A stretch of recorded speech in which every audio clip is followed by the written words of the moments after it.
My name's Andrew Stotz from Maybank Kim Eng, and I wanted today to talk about my Stotz stocks product.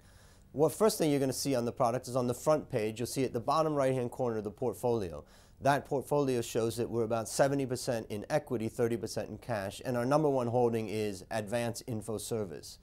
Now, part of the reason why I wrote this report and I wanted to come to you with it is that I did a recent study looking at ROE. Basically what I did is I looked at about 100 stocks over 10 years and I said, what if we ranked them from highest to lowest on ROE and we bought only the highest ROE stocks?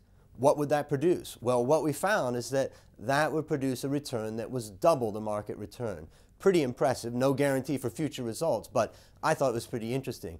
Now, what did that teach me? It taught me that ROE matters. Now, what I've done in this report is I've taken 77 companies and I've combined them into one financial statement, a balance sheet and an income statement. And basically, what I've been able to do from that is to be able to see TIE profitability across all companies. Now, let's get started and get into the report. On page 10 at the bottom left, what you're going to see is my calculation of the basic ROE of TIE companies, and the number is 17%. Now that basic ROE of 17% can actually be calculated by looking at net profit divided by equity, but we can break it into a DuPont analysis, and DuPont analysis has three parts to it. The first two are for operations and the third is from debt. All three of these, if we multiply them together, we'll get to that 17%. And what does it mean? Any one of these going up is good for enhancing profitability. But the first two are operational measures, and the last one really is how much debt you have in the business. So when we see the first two rising, it's the most impressive. The debt rising is not as impressive, right? Now, why don't we take that analysis and carry it on to page 11, and that's corporate Thailand over time.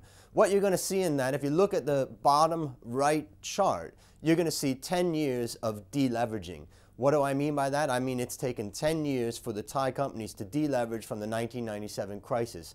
It was 2007 when they hit their bottom, and now they're pretty flat. Leverage is not adding a lot to ROE, right?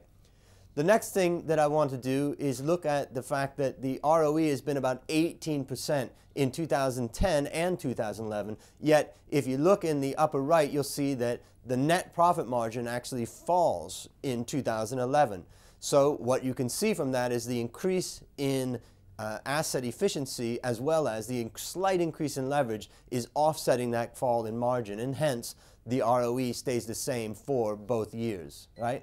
Now, the next thing I would do is take you to page 12, and you'll see Advanced Info Service, the largest holding in our portfolio. What you'll see is an amazing situation where all three of these measures are moving up at the same time. This has driven them to an amazing return on equity of 66%. Now, this report, I then take, inside this report, I go further and apply this methodology to each of the stocks in the portfolio. And so you can try to understand what's the situation at each of these stocks.